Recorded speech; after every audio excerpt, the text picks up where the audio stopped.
Professeur Didier Raoult, professeur Bernard Lascola, de quels outils peut-on s'en servir sur le plan épidémiologique pour enquêter sur la circulation du virus? Bien, déjà, nous, depuis le début, bien sûr, on a pris une stratégie dont on continue à penser qu'elle est correcte, que tout le monde a fini par prendre finalement, qui est de tester les gens qui demandaient à être testés, qu'ils soient asymptomatiques ou qu'ils ne soient pas symptomatiques. Donc on a une courbe qui reflète la demande de la population. C'est d'ailleurs une chose très étrange qu'on n'a pas encore expliquée. Cette demande de la population est très proportionnée, est en relation avec le nombre de cas positifs, qui a la même courbe, bien que le pourcentage varie. On a la même courbe, la même forme de courbe parmi les positifs que parmi les gens qui se sont fait tester.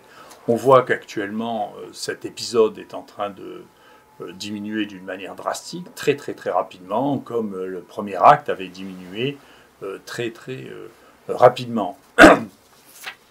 On voit que ce phénomène se retrouve, et ça c'est des données de l'assistance publique, hein, c'est pas les miennes, vous voyez, c'est que le nombre de cas hospitalisés diminue, le nombre de cas en réanimation diminue. Je ne veux pas avoir toujours raison, mais je ne me trompe pas tout le temps non plus. Le nombre qui a culminé dans les réanimations n'a pas atteint le nombre de la première épidémie qui avait atteint 126 cas. Ici, on n'a pas dépassé 103 cas. Vous voyez que donc, je ne fais pas partie des gens les plus nerveux du monde, mais aussi parce que je regarde les choses calmement et qu'il faut les analyser au fur et à mesure. C'est pas la peine de passer sa vie à prédire le pire, parce que c'est pas comme ça qu'on gère les problèmes. La deuxième chose qui s'est passée, et que l'on voit bien dans ces schémas, c'est que il n'y a pas eu de rebond. L'histoire du rebond est un fantasme qui est alimenté parce que les gens sont contents de dire qu'on s'est trompé ici. Un rebond, s'il y avait un rebond dans cette maladie, il y aurait un rebond partout. Mais ce n'est pas vrai. Les pays qui ont eu un contrôle raisonnable du risque épidémique, en particulier les pays du sud-est asiatique, n'ont pas eu de rebond. Il n'y a pas de rebond en Chine. Donc ce n'est pas le coronavirus qui a un rebond. Qu'est-ce qui s'est passé alors? Pourquoi est-ce que nous avons eu une deuxième épidémie alors que la première est terminée? Bien là-dessus, on le voit très bien. C'est très simple d'ailleurs. Hein. Pour vous dire la vérité, nous à Marseille, on sait ça, puisqu'on a des épidémies depuis des siècles. Et donc, c'est une des villes qui a inventé le lazaret et qui a inventé la quarantaine, quand même, Marseille. Donc, on sait bien ce qui se passe. On sait que quand il y a des bateaux qui viennent de pays dans lesquels il y a une épidémie, il ne faut pas les prendre, parce qu'ils vous foutent l'épidémie dans la ville. Donc, quand vous n'avez pas d'épidémie, il ne faut pas prendre les gens qui viennent des pays d'épidémiques. Mais le monde entier semble avoir oublié ça, y compris l'OMS d'ailleurs. Hein. C'est ce qui s'est passé à Haïti, où à Haïti, au milieu d'une catastrophe, parce qu'il y a eu un tremblement de terre, on a fait venir des gens du Népal, où il y avait une épidémie de choléra, et ils ont importé l'épidémie de choléra qui s'est terminée par des milliers de morts. Donc, c'est ce qui a été investigué par Renaud Pierroux. Il a fallu longtemps pour l'admettre, parce que les gens ne voulaient pas admettre que c'était une faute profonde, grave de l'ONU et de l'OMS, d'importer des gens malades d'un pays où il sévit une épidémie. C'est contre toute la connaissance, le savoir. Alors ça ne s'enseigne pas à l'ENA, ça s'enseigne peut-être pas d'ailleurs à l'école de Rennes non plus, mais c'est les maladies épidémiques telles que moi je les connais. Et les épidémies, j'en ai vu quelques-unes. D'accord? Et ce qui s'est passé là, c'est exactement pareil, c'est une démonstration pour étudiants.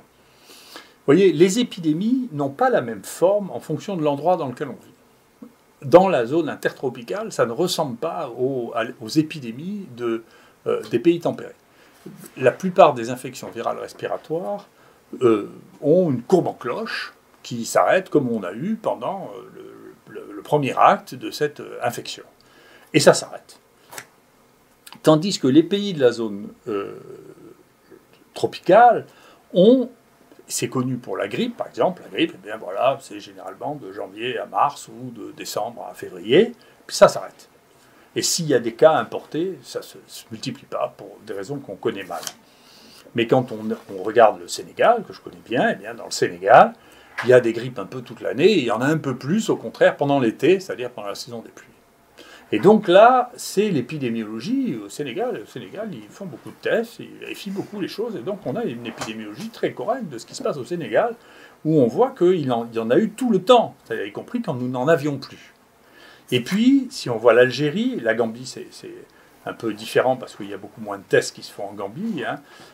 L'Algérie, Vous voyez que ça diminue un peu comme nous, mais ça ne disparaît pas. Et puis, il y a une reprise très, très, très, très rapide et qui se fait ici fin juin.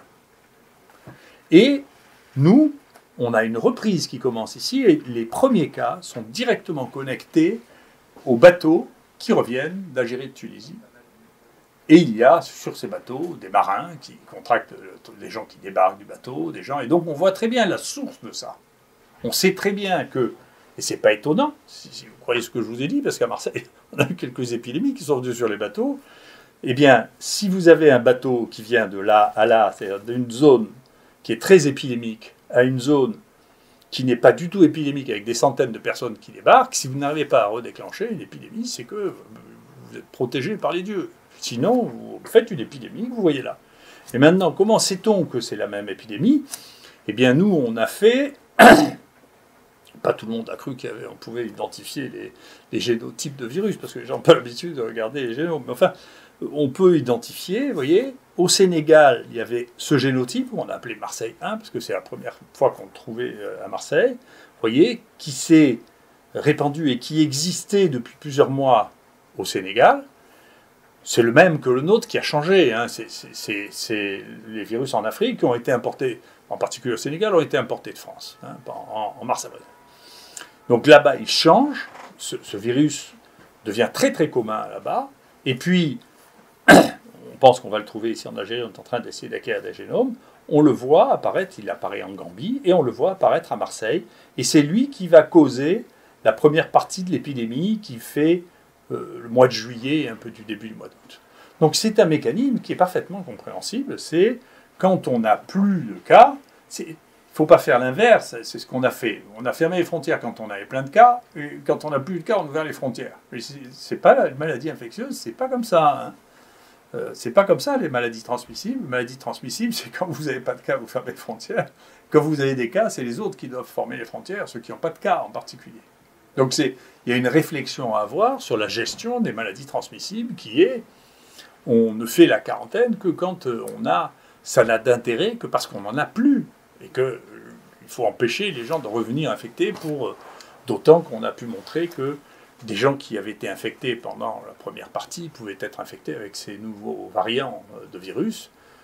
C'est le cas avec celle qui a succédé à ce variant 1, qu'on appelle le variant 4, qui a donné une grosse épidémie dont on voit maintenant qu'elle est en train de diminuer, mais qui, elle, est partie tout en France. Ce qui est intéressant avec ce variant 1, c'est qu'on ne sait pas pourquoi. Il ne s'est pas implanté ailleurs. Pour l'instant, en tout cas, on n'a pas de génome, on a un seul génome en France, vous voyez, qui ne soit pas de Marseille. Et donc, il ne s'est pas répandu ailleurs. Je ne sais pas pourquoi, c'est celui qui était très épidémique au Sénégal, qui a été, et en Gambie, dont on voit bien qu'il est arrivé par l'Algérie, parce qu'on a trouvé, y compris chez les gens qui venaient d'Algérie ou de Tunisie, donc on sait qu'il existait là, hein, qu'ils sont venus sur le bateau avec, mais il ne s'est pas répandu ailleurs. Voilà, c'est les maladies infectieuses, c'est compliqué, mais quand il y a la contagion, on connaît les moyens de lutter contre la contagion. C'est pas de lutter contre, quand on a plein de cas, contre les pays qui en ont pas encore. C'est quand on n'a plus de cas, d'empêcher ceux qui ont des cas de venir tant qu'on n'a pas résolu le problème. Voilà. Et puis quant à la surveillance de l'état de l'épidémie, il y a plusieurs moyens, bien sûr, celui que nous avons nous, mais Bernard va vous expliquer ce qui paraît être quelque chose qui a un avenir, à mon sens, extrêmement important dans la veille et dans le processus de décision qu'on peut prendre pour contrôler le niveau d'épidémie. Ouais, merci. Donc, dans la plupart des endroits, en fait, les chiffres que présente Didier sont basés sur la mesure du portage du virus chez les patients. Alors, ils peuvent être symptomatiques, asymptomatiques, mais c'est quand même lié au fait que les gens vont venir se faire tester ou pas, ou qu'on peut les tester, ou du nombre de tests qu'on a. Et là, les marins-pompiers à Marseille, le bataillon des marins-pompiers a fait un travail qui est très, très intéressant, c'est-à-dire qu'ils sont allés rechercher le virus dans les égouts. Et donc, en surveillant ce virus dans les égouts, ils ont tracé, en gros, une quantité de virus dans les égouts. Et donc, en travaillant avec eux, nous, on a corrélé ça avec le nombre de patients. Et donc, c'est assez fascinant, parce que c'est très, très, très bien corrélé.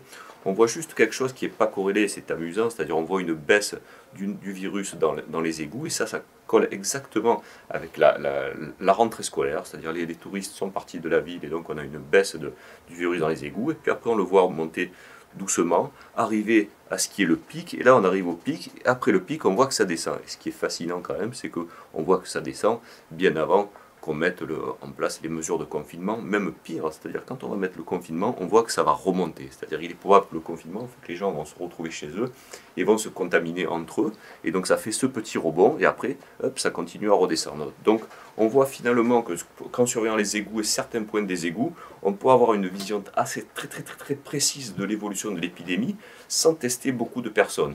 Voilà. Et donc c'est un outil qui va être très utile, je pense, dans le futur. D'abord pour l'épidémie de Covid, mais ça peut être utilisé aussi pour beaucoup d'autres maladies infectieuses. Et récemment, par exemple, on a vu apparaître dans les égouts de Marseille un virus qu'on connaît très bien et qui revient tous les ans. On l'a vu réapparaître et en même temps, on a vu réapparaître les patients positifs. Donc c'est vraiment un outil du futur. Et c'est très intéressant parce que jusqu'à présent, on était incapable, et ce qui explique beaucoup de tâtonnements, mais j'espère que le gouvernement prendra ces données en compte, parce que pour l'instant, les mesures sociales sont des mesures entièrement virtuelles. Personne ne sait ni si ça marche, ni comment ça marche. La seule chose qu'on ait su, c'est que, effectivement, dans les études faites en mai-juin, pour regarder si les gens avaient des anticorps, les gens confinés avaient plus souvent eu la maladie que les gens non confinés. Donc individuellement, on sait que ça ne marche pas. Mais là, c'est intéressant parce qu'au niveau de la population, on peut évaluer la réponse aux mesures que nous avons prises. Alors, là, on est en train de nous annoncer des mesures extrêmement drastiques. Il faut réfléchir à voir, maintenant qu'on est capable d'interpréter l'efficacité de ces mesures, à prendre des mesures qui soient cohérentes avec l'observation du niveau épidémique. Donc ça, c'est un point très important et très intéressant, parce que ce nouvel outil devrait pouvoir être un instrument de pilotage des mesures sociales de façon à rester dans des mesures qui soient proportionnées au risque d'être infecté. Voilà. Merci beaucoup.